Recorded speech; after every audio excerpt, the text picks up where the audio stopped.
You ask Tiger to calculate. This deals with the order of operations. The final result is negative 0.208 equals 69. Let's solve it step by step. Perform any multiplication or division, from left to right.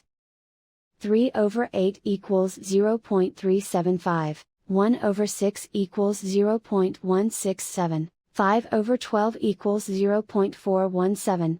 Calculate any addition or subtraction, from left to right. 0.375 minus 0.167 equals 0.208, 0.208 minus 0.417 equals negative 0.208, and so the final result is negative 0.208 equals 69.